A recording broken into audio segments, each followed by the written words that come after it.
When my ex-husband stood up in that courtroom and told the judge I was unfit to be a mother, I thought my world was ending. But then the judge asked me one question that changed everything. Is your maiden name Coleman? What happened next will give you chills.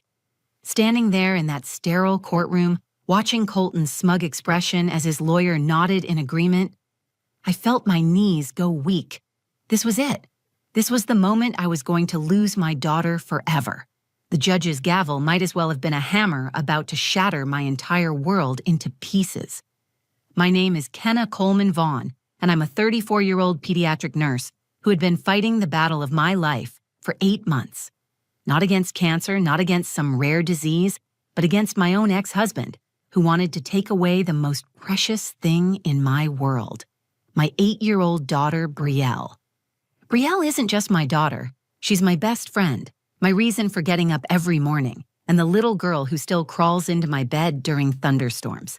She's the kid who saves her allowance to buy me flowers when I've had a rough day at the hospital, and who tells me I'm the best mommy in the world even when I'm running on 3 hours of sleep after a double shift. I'd spent every penny I had on legal fees, worked extra shifts until my feet bled in my shoes, and cried myself to sleep more nights than I care to admit. All because my ex-husband decided that destroying me was more important than what was best for our child. He had money, he had connections, and he had a legal team that made me feel like David facing Goliath, except I wasn't sure I had any stones left to throw. That Tuesday morning in Judge Delaney Hartwell's courtroom felt like walking into my own execution. The fluorescent lights were too bright, the wooden benches too hard, and the air too thick with the weight of other people's broken families. I sat there, in my best dress, the navy blue one I'd bought 3 years ago for job interviews, trying to look like the stable, capable mother I knew I was, while inside I was falling apart. My hands were shaking so badly I had to sit on them. My lawyer, Melanie Frost, was doing her best, but I could see the worry in her eyes. She'd warned me that Colton's team was ruthless, that they'd found ways to twist every aspect of my life into evidence against me. Working extra shifts to pay for legal fees became neglecting my child. Living in a modest apartment became providing an unstable environment. Even my dedication to my patients at the children's hospital was somehow being used against me.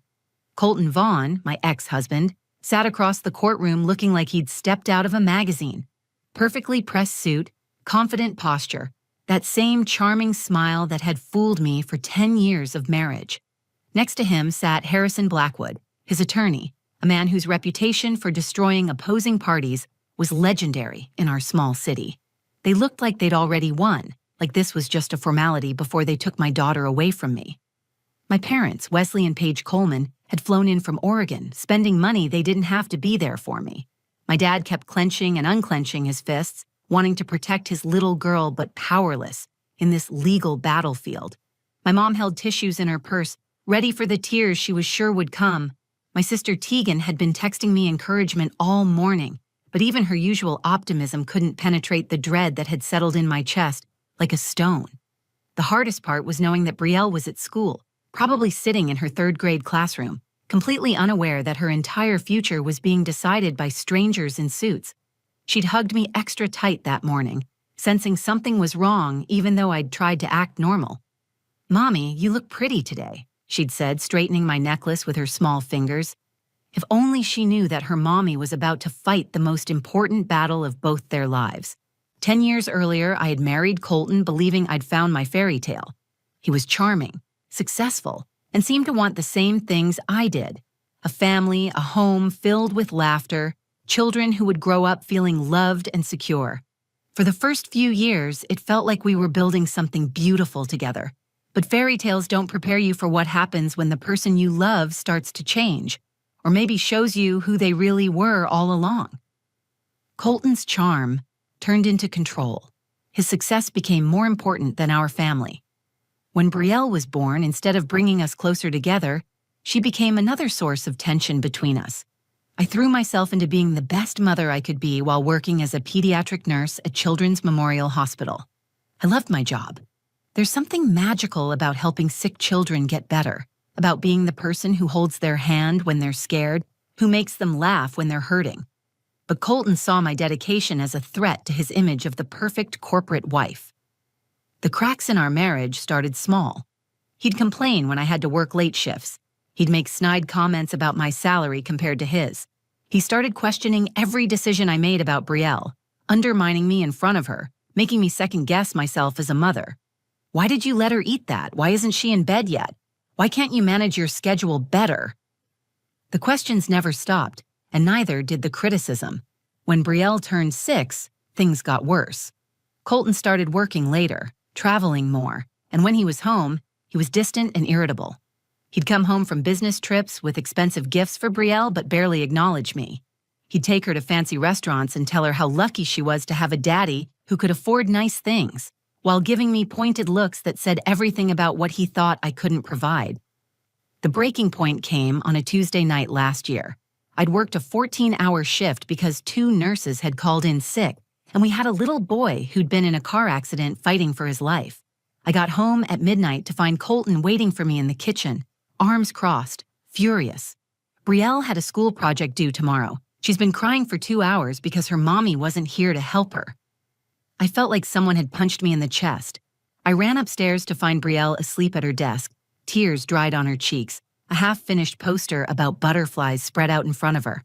I finished it myself, staying up until 3 in the morning, cutting out pictures and writing in my neatest handwriting about monarch migration patterns. That's when I realized our marriage wasn't just broken. It was toxic. Colton wasn't just absent. He was actively working to make me feel like a failure as a mother. Every missed school event because of my work schedule became ammunition. Every tired morning when I forgot to pack Brielle's lunch became evidence that I couldn't handle my responsibilities. When I finally asked for a divorce 8 months ago, I thought the hardest part was over. I was wrong. Colton didn't just want out of our marriage.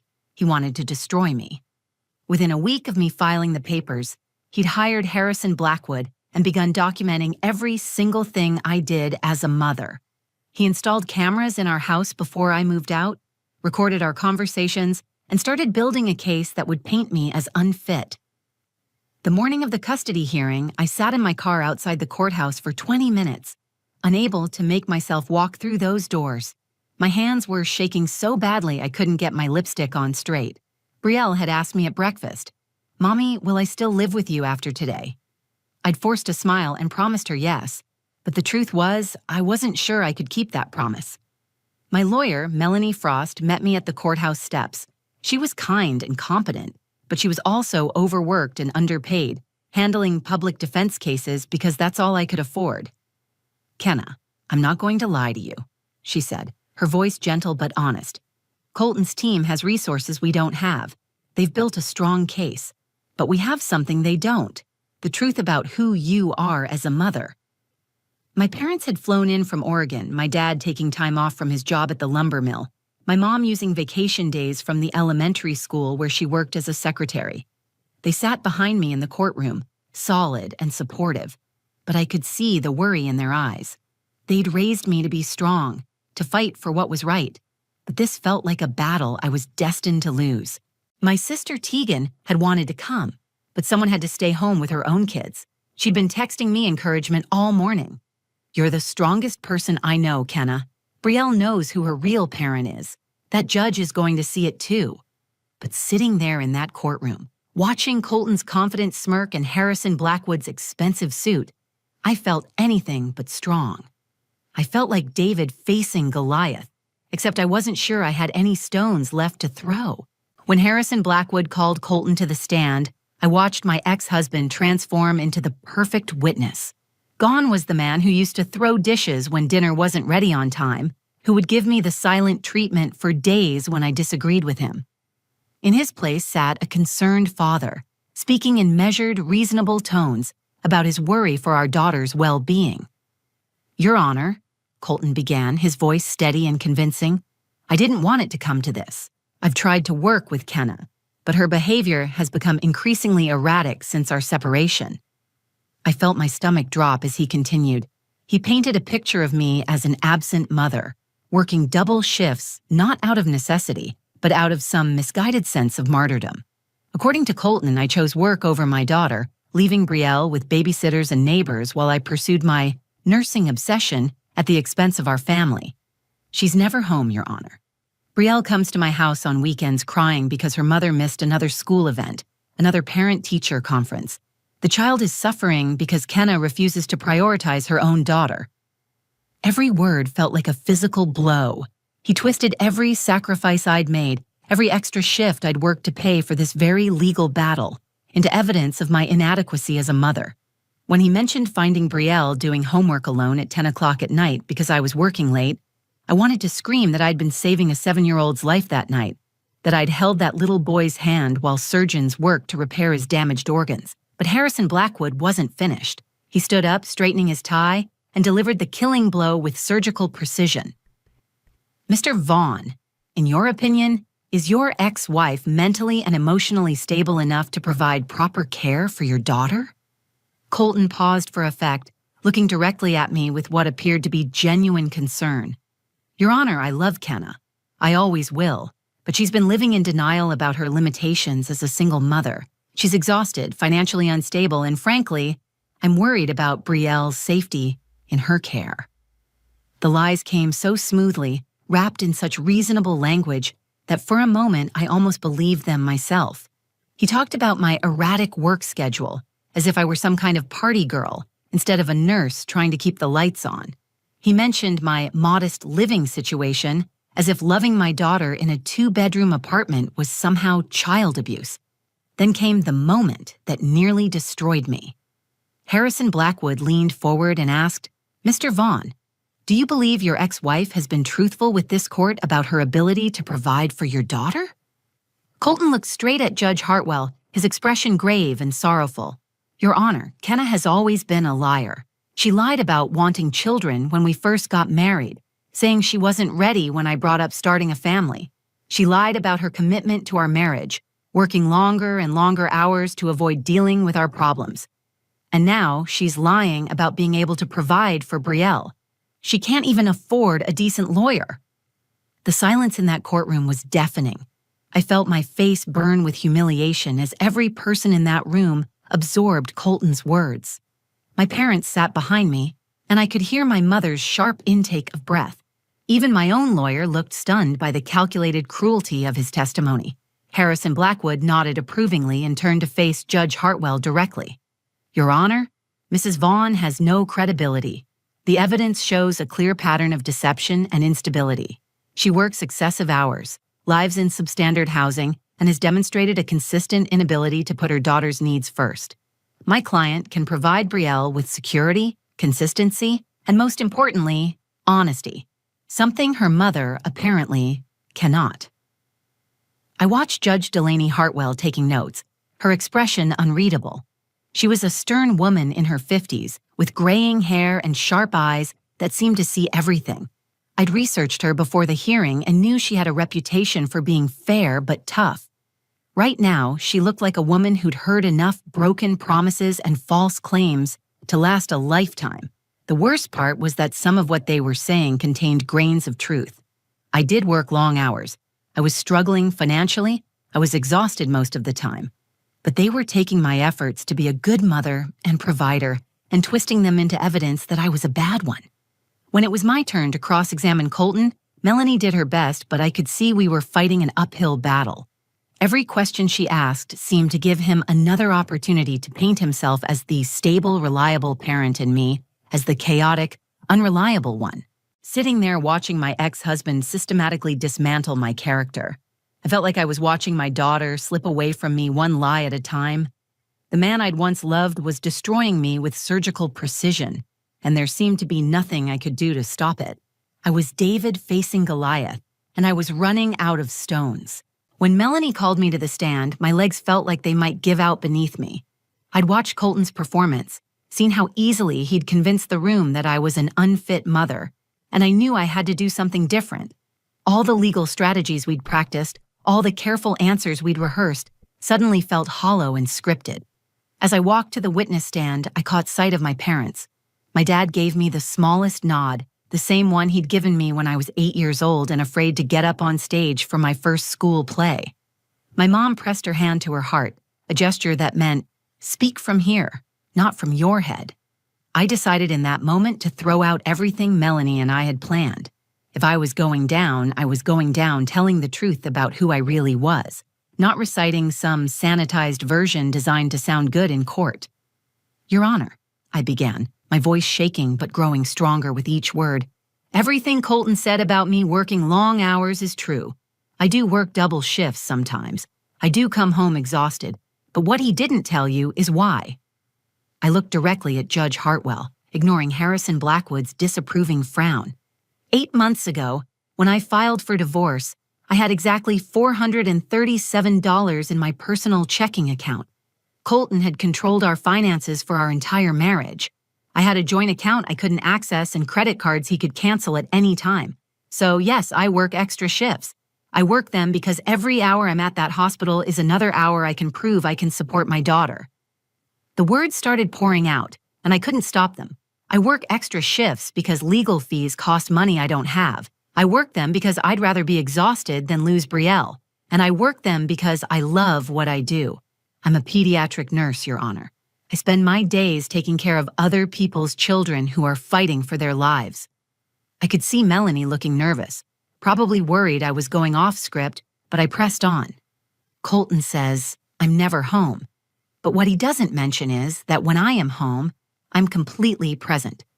I read to Brielle every single night, even when I've been on my feet for 14 hours. We have pancake Sundays where she helps me flip them and tells me about her week. I braid her hair every morning before school while she practices her spelling words. My voice cracked slightly, but I kept going. He says I live in a modest apartment like it's a crime. You know what's in that modest apartment? Artwork Brielle made covering every inch of the refrigerator, a reading corner where we curl up together every evening, a kitchen table where she does her homework while I cook dinner, asking me questions about everything from fractions to why the sky is blue. I turned slightly to look at Colton, and for the first time in months, I wasn't afraid of him. Colton says I lied about wanting children. The truth is, I was 24 when we got married and terrified I wouldn't be a good mother. But when Brielle was born, she became my whole world. Every decision I've made since then has been about giving her the best life I possibly can. Judge Hartwell was still taking notes, but I thought I saw something shift in her expression. I decided to address the elephant in the room head on. Your Honor, Colton's lawyer is right about one thing. I can't afford the kind of legal representation he has. But you know what I can afford? I can afford to be present for my daughter. I can afford to know that her favorite color is purple because it reminds her of butterflies. I can afford to know that she's afraid of thunderstorms but brave enough to pet the neighbor's big dog. I can afford to be the mother who shows up. I felt tears threatening, but I blinked them back. Colton can give Brielle things I can't. He can give her a bigger house, fancier clothes, expensive vacations. But I give her something he never has.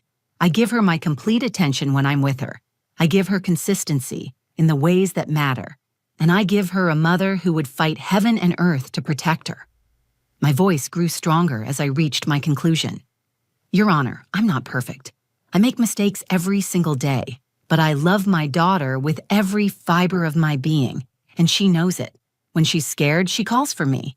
When she's proud of something, I'm the first person she wants to tell. When she needs comfort, she crawls into my bed, not his. I looked directly at Judge Hartwell one final time. Colton says I'm a liar, but here's the truth. I'm a mother. And everything I do, every choice I make, every sacrifice I've made over the past 8 months has been to make sure I get to keep being her mother. That's not a lie. That's love. When I stepped down from the witness stand, I felt lighter somehow, like I'd finally said everything I needed to say. Whether it would be enough remained to be seen. The courtroom felt like it was holding its breath. Judge Hartwell had been reviewing her notes for what felt like an eternity, and I was certain she was preparing to deliver the verdict that would shatter my world. My testimony had felt powerful in the moment, but now, sitting in the suffocating silence, I wondered if speaking from my heart had been enough, or if Colton's calculated performance had already sealed my fate. Harrison Blackwood was shuffling through papers with the confidence of a man who knew he'd won. Colton sat back in his chair, that familiar, smug expression creeping across his face. Even Melanie looked defeated, Her shoulders slumped as she stared at her legal pad filled with notes that suddenly seemed inadequate against the opposition's war machine. My parents sat behind me, and I could feel their love and support, but also their helplessness. My dad had spent his whole life fixing things with his hands. Broken pipes, damaged roofs, anything mechanical that needed repair. But he couldn't fix this. My mom had always been able to kiss away my hurts and make everything better with homemade cookies and warm hugs. But this was beyond even her powers. Judge Hartwell finally looked up from her notes, and I braced myself for the words that would change everything. But instead of delivering her verdict, she did something completely unexpected. She looked directly at me, her stern expression softening slightly, and asked, "Mrs. Vaughn, is your maiden name Coleman?" The question hit me like a physical blow. I blinked, confused and disoriented. Of all the things I'd expected her to ask, this wasn't even on the list. "Yes, Your Honor," I managed to say, my voice barely above a whisper. 10 years ago, were you working at Children's Memorial Hospital?" she continued, and something in her tone had changed completely. The stern judge was still there, but underneath was something else, something that sounded almost like recognition. "Yes, Your Honor, I was," I replied, my heart pounding so hard I was sure everyone in the courtroom could hear it. I glanced at Melanie, who looked as confused as I felt. Even Harrison Blackwood had stopped shuffling his papers and was staring at the bench with a frown. Judge Hartwell set down her pen and leaned forward slightly. When she spoke again, her voice carried an emotion I couldn't identify. "You saved my daughter's life." The words hung in the air like a thunderclap. I felt the blood drain from my face as my mind raced backward 10 years, searching through hundreds of patients, thousands of moments trying to understand what she meant. My daughter, Lyrica, was brought into the emergency room on a Tuesday night in March. Judge Hartwell continued, her professional composure beginning to crack. She was 7 years old and she had pneumonia that had progressed to sepsis. The doctors told my husband and me to prepare for the worst. They said it was touch and go, that the next 72 hours would determine whether our little girl would live or die. My breath caught in my throat as the memory suddenly crashed over me like a wave. Lyrica, a little girl with dark curls and huge brown eyes, so sick she could barely keep them open. I remembered her mother, a woman who never left her side, who held her hand and whispered encouragement even when the child was too sick to respond. I remembered her father, a tall man who paced the halls looking lost and terrified. But there was one nurse, Judge Hartwell continued, her voice growing stronger, who stayed with Lyrica through 3 straight shifts, who held her hand when she was scared, who sang to her when she couldn't sleep, who made sure she got every medication exactly on time, who treated my dying child like she was her own daughter. I felt tears streaming down my face as the full memory came flooding back. Lyrica had been so tiny in that hospital bed, fighting an infection that was trying to steal her life. I'd been assigned to other patients, but something about her had grabbed hold of my heart and wouldn't let go.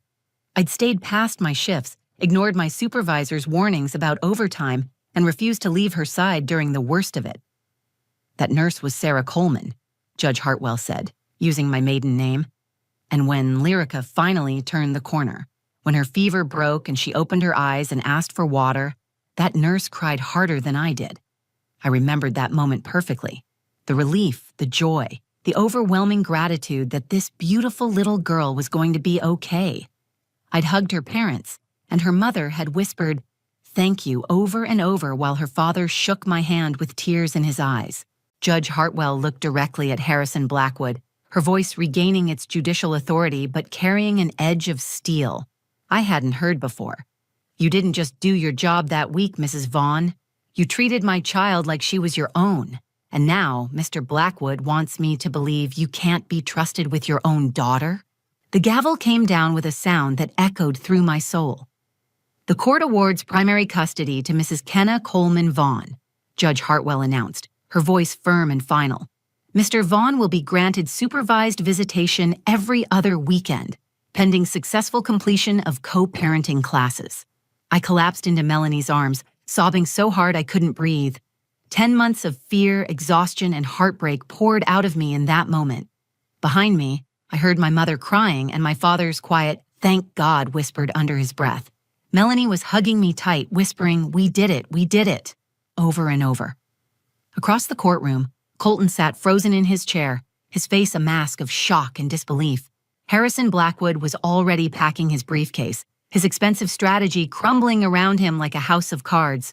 For once in his life, Colton's money and connections hadn't been enough to buy him what he wanted.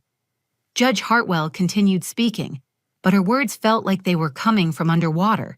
Something about character being more important than bank accounts, about the court's confidence in my ability to provide a loving, stable home for Brielle. But all I could think about was that little girl sitting in her third-grade classroom, completely unaware that her world had just been secured. As we left the courthouse, my parents flanked me like bodyguards, my dad's arm around my shoulders, my mom clutching my hand like she'd never let go. Melanie walked beside us, grinning wider than I'd ever seen her grin. Kenna, she said, in 20 years of family law, I've never seen anything like that. The universe was looking out for you today. But I knew it wasn't the universe. It was kindness. It was the choice I'd made 10 years ago to stay by a scared little girl's bedside when I could have gone home. It was every extra shift I'd worked, not just recently to pay legal bills, but throughout my career, because I couldn't bear to leave when a child needed me. I picked up Brielle from school that afternoon, with the custody papers in my purse and my heart so full it felt like it might burst. She came running toward me the way she always did, her backpack bouncing behind her, her face lighting up when she saw me. "Mommy," she called out, launching herself into my arms. "Did you win?" I held her tight, breathing in the scent of her strawberry shampoo and the lingering smell of school cafeteria pizza. "No, sweetheart," I whispered into her hair. "We won." That night, as I tucked Brielle into her bed in our modest apartment, she looked up at me with those serious 8-year-old eyes and asked, "Mommy, are you going to cry happy tears again?" I laughed, wiping away tears I didn't even realize had started falling. "Probably, baby. I might cry happy tears for a very long time." "That's okay," she said, patting my cheek with her small hand. "I like your happy tears better than your sad ones." As I sat in her room watching her fall asleep, I thought about Judge Hartwell's daughter, Lyrica, who would be 17 now. I wondered if she remembered the nurse who'd held her hand during the scariest week of her young life. I hoped she was healthy and happy, surrounded by people who loved her the way every child deserves to be loved. The truth is, that day in court taught me something I'll never forget. Your reputation isn't built in boardrooms or courtrooms or bank accounts. It's built in the quiet moments when nobody's watching, in the extra effort you give when you're exhausted, in the love you show to people who might never be able to repay you. 10 years ago, I made a choice to care for someone else's child as if she were my own. I had no idea that choice would one day save my own family. But kindness has a way of traveling through time, of coming back to you when you need it most, often in ways you never could have imagined. Colton was wrong about one thing. I'm not a liar. I'm a mother who believes that love is stronger than money, that character matters more than credentials, and that sometimes the smallest acts of compassion can change everything. Today, Brielle is 9 years old and she still crawls into my bed during thunderstorms. She still helps me make pancakes on Sunday mornings, and she still tells me I'm the best mommy in the world. The difference is, now I believe her. If this story touched your heart, please share it with someone who needs to hear that good things really do happen to good people. Comment below and tell me about a time when kindness came back to you when you needed it most. And don't forget to subscribe to our channel for more real-life stories that prove love always wins in the end.